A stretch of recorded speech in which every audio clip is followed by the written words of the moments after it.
Welcome to another quick presentation on understanding cyber threats. Today I want to have a quick look at the letter A because A is for access control. Generally speaking, accessing a network involves the user typing in a username to identify themselves and then typing in a secret password to prove they are who they say they are. This identification and authentication process needs careful thought. How do I guarantee, for example, that the person who's attempting to log on and access my valuable resources is reliable and trustworthy? This is where pre-employment screening is just so important. Legal restraints may put a limit on the sorts of checks that your organization can consider. However, as a minimum, the enterprise should confirm the identity of the individual, confirm their qualifications are genuine, check the authenticity of claims made at interview, and inspect character references.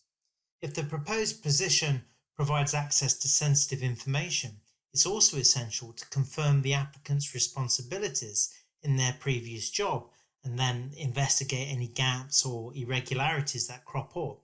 To this end, all documentation exchanges and interviews should be A, comprehensive, and B, retained on file throughout employment and possibly for some time after too. Of course, the next step is account creation. Every employee should have an account created specifically for them. This should be fully logged so you know who was given access to what systems or services and when this happened. The account must also have a unique username, otherwise accountability can be disputed. For example, if two people share the same account, how do I know which of them planted malware or deleted a critical file? Both the employee and system owner should sign a log demonstrating that authorization was requested and then granted. This will be your baseline data if someone appears to have access to more systems than they should have. When an account is handed over, you must have assurances that the employee will keep the authentication credentials private, understands what a good password looks like and how they can securely manage their password, and understands that they may be held accountable if someone carries out actions using their account information. They should also be forced to change any default passwords they have on their very first logon attempt. Of course, on the other side of the house, and as an auditor, I'd want to look at what systems and procedures are being implemented by the company to secure these accounts. For example, given the sensitive nature of some systems, are procedures in place to encourage users to adopt a passphrase as their password? Passphrases are notoriously difficult to crack because they tend to make passwords rather lengthy, which means brute forcing them or just guessing them is not an option. Passphrases are also less susceptible to dictionary attacks. These passphrases can be even stronger if you encourage people to use numbers and symbols as well. Again, the organization may use something called password-based key derivation function 2, which is a real mouthful.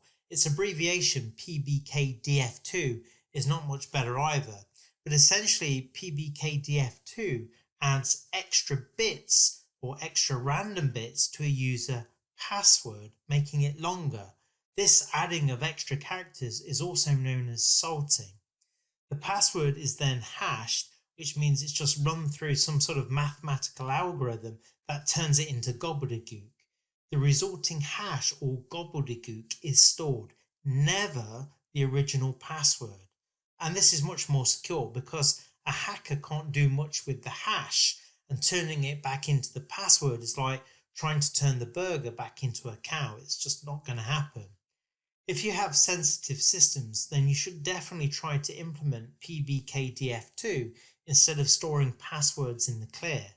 You might also consider multi-factor authentication. For example, as well as your password, you might be required to provide a one-time PIN generated by a token, which might be your phone, or it might be a piece of hardware in your possession. Most banks, for example, give customers like a token for online banking.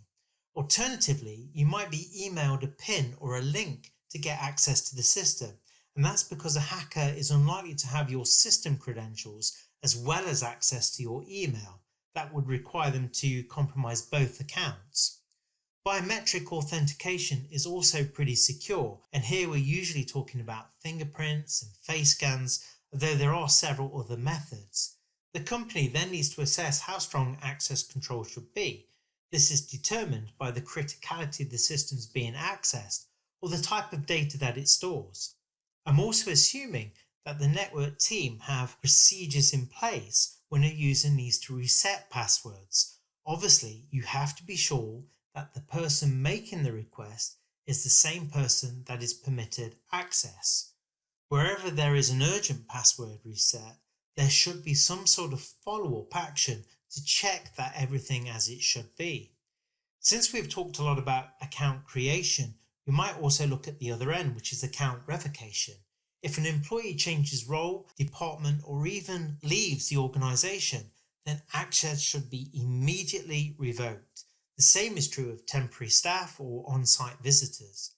This means having very tight procedures in place to notify the administrator who is in charge of monitoring user accounts.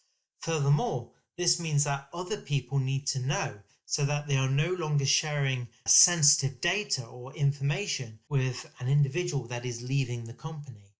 Finally, there should be regular checks to confirm active accounts are still needed. This may require a little bit of orchestration between the administrator, the HR department, and the individual's line manager, who will know what access requirements the employee needs to do their job.